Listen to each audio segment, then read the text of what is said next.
नमस्कार। कहते हैं कि जो कामयाबी होती है, जो प्रतिभा होती है, वो किसी परिस्थिति का या फिर किसी भी सुविधा का मोहताज नहीं होती है, और इसको सच कर दिखाया है विधानसभा मेंदड़ी गांव निम्बी की एक बहुत ही होनहार हमारी बहन दिव्या राजपूत ने। तो अभी आपको बता दें, हम उनके घर पर ही मौजूद हैं और आगे बढ़कर उनकी जो माता जी उनसे बातचीत करेंगे और जो हालात हैं घर के वो आपको दिखाएंगे। आज के छात्र जहाँ एक तरफ एक से एक जो हाई लेवल की फैसिलिटीज हैं वो भी मिलने के बाद कुछ खास नहीं कर पाते हैं, वहीं दूसरी तरफ कुछ ऐसे छात्र भी हैं जो मुफलिसी की जिंदगी जीते हुए भी, गरीबी का जीवन जीते हुए भी, और जो सुविधाएं हैं उनका अभाव होते हुए भी कुछ ऐसा कर जाते हैं जो आजकल जो रईस माँ बाप होते हैं उनकी संतानें भी नहीं कर पाती है।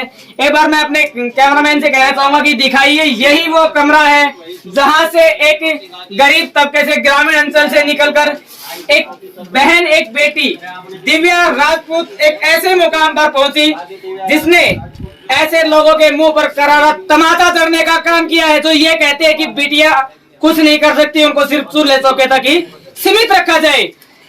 तो जो हालात है वो हमने आपको दिखाया। जिस तरह से जो हमारी बहन है वो यहाँ पर इसी कमरे में रहकर पढ़ाई करती थी और उन्होंने ना सिर्फ गरीबी का दौर देखा बल्कि उस परिस्थिति को भी फेस किया जिससे जो हर छात्र होता है वो मुखातिब होता है। तो आइए एक बार उनकी माता जी से भी मिल लेते हैं और एक बार मैं कैमरामैन से कहूंगा इधर आइए, दिखाइए। देखिए जो हालात है उनको देखकर नहीं लगता है कि जो लक्ष्य कोई निर्धारित करता है वो हासिल कर पाता है, लेकिन कहते हैं ना कि अगर मंजिल हमने निर्धारित कर रखी है, लक्ष्य अपना बना रखा है, तो परिस्थितियां आपके कभी भी आड़े नहीं आ सकती। दिव्या राजपूत जी की जो माता श्री है वो हमारे साथ मौजूद है।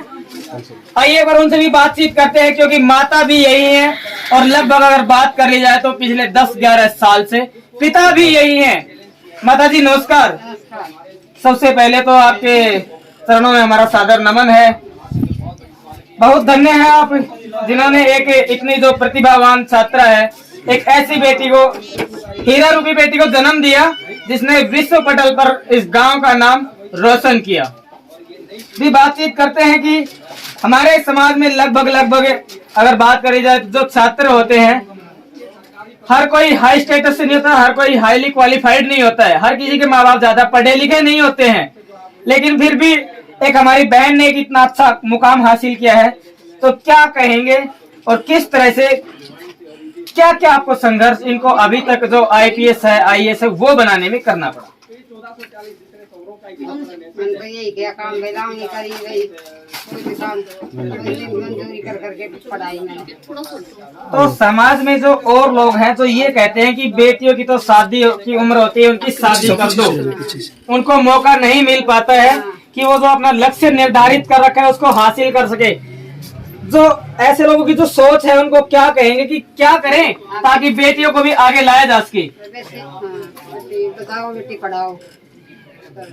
तो मैं पढ़ी लिखी नहीं हूँ। जिस तरह से हमारी माता जी ने नारा दिया है कि सरकार का भी नारा है बेटी बचाओ बेटी पढ़ाओ, बेटियां बचाई तो जा रही हैं, लेकिन मैं इस समाज से कहना चाहता हूँ कि बेटियों को पढ़ाई भी। एक और हमारी बहन हमारे साथ मौजूद है, लगता है क्वालिफाइड है, एजुकेटेड है, तो उनसे बातचीत करेंगे और जानेंगे कि जो समस्याएं हैं उनको, उनसे संघर्ष करते हुए भी इतना अच्छा मुकाम हमारी बहन ने हासिल किया है। तो क्या कहना चाहिए? बहन जी नमस्कार।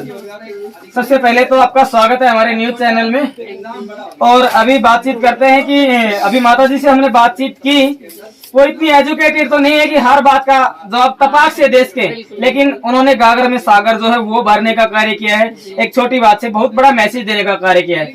आप भी हाईली एजुकेटेड लगते हैं, क्या कहेंगे? आपकी जो बहन है उन्होंने इतनी बड़ी उपलब्धि हासिल की है ग्रामीण अंचल से निकल।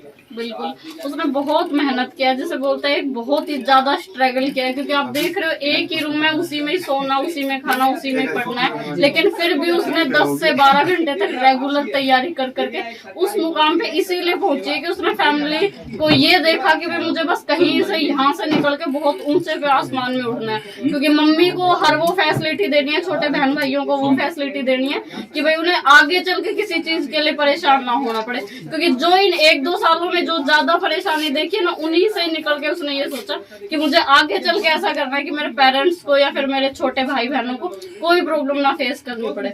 इसीलिए उसने 10 से 12 घंटे पढ़ाई कर करके आज वो उस मुकाम पे है, जैसे आपके सामने आप। चलो अभी बातचीत करते हैं। हमारे समाज में एक मेंटेलिटी सेट हो रखी है कि बेटियां कुछ खास नहीं कर पाती हैं, उनकी तो उम्र होती है शादी कर दो। नहीं, लेकिन ऐसी बेटियां हैं वो ऐसे लोगों के मुंह पर तमाचा जड़ने का कार्य कर रही हैं। बिल्कुल, बहुत तो गलत बात है, ऐसा कभी नहीं सोचना चाहिए। क्योंकि वो जमाना गया जब सोचते थे कि 10 करवाओ लास्ट बस, और बस बेटियों की शादी करो, 10th करी बेटियों की शादी करो। लेकिन आजकल ऐसा नहीं है, बेटियों को थोड़ा सा आप स्पेस दोगे, उन्हें उड़ने के लिए वो दोगे, तो वो आज उस मुकाम में पहुंच जाएंगे कि जैसे आप लोगों के यहाँ से ही निकल के दिव्या ने किया है। जो वो अगर थोड़ा सा उन्हें ये दिया जाए कि भाई ठीक है हम आगे पढ़ाएंगे, थोड़ा सा ट्रस्ट किया जाए, तो वो कहाँ से निकल के कहाँ पहुंच जाएंगे, अपनी फैमिली का भी नाम रोशन करेंगे, साथ में गांव का भी, समाज का, पूरे डिस्ट्रिक्ट का।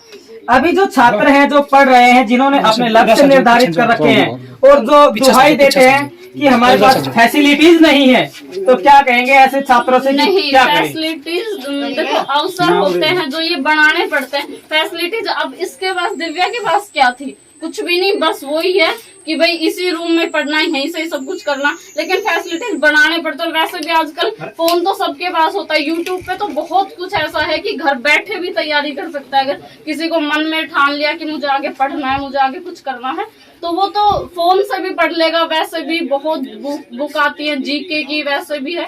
उन सब चीजों को मिला के अगर तैयारी करे तो क्या नहीं हो पाता। ऐसा कहते हैं आईएएस और ये यूपीएससी बिना कोचिंग के बहुत रेयर केस में कर सकते हैं क्लियर, लेकिन दिव्या ने तो बिना कोचिंग के ही क्लियर किया है। अभी एक बातचीत करते हैं। आपकी एजुकेशन क्या है? मैंने बीकॉम किया है। आपने बीकॉम क्या है? आपकी लाइफ का एम क्या है? मेरे पापा बीमार रहते हैं, पैरालाइज्ड हैं, तो बस मुझे तो फिलहाल यही लगता है कि मुझे बस अपने परिवार को बहुत अच्छे से रखना है। पापा बीमार रहते हैं, भाई है वो भी छोटा है, इसीलिए बस मुझे फिलहाल तो ये लगता है कि मेरे परिवार को अगर कोई जरूरत है तो मैं उसको पूरा कर सकूं। मैं खुद इंश्योरेंस ऑफिस कर रखा है मैंने खुद का। मेरा तो वही है कि मैं उस काम को इतना फैलाऊं, इतना अच्छे से करूं कि भाई मेरे साथ साथ मेरी फैमिली को भी किसी चीज की जरूरत पड़े तो उसके लिए हमें किसी के सहारे की जरूरत न पड़े। तो जिस तरह से हमारी बहन हमारे से मिली और बातचीत की, और जो युवा वर्ग है, छात्र वर्ग है, उनसे एक अपील भी की, ना सिर्फ अपील की बल्कि डायरेक्ट और करेक्ट मैसेज भी दिया कि अपना लक्ष्य हासिल कीजिए, परिस्थितियों की दुहाई मत दीजिए, लक्ष्य हासिल करें। और लक्ष्य को निर्धारित करके जब तक आप लक्ष्य अपना हासिल नहीं कर लेते पूर्णतः, तब तक आप हार मत मानिए। जय हिंद।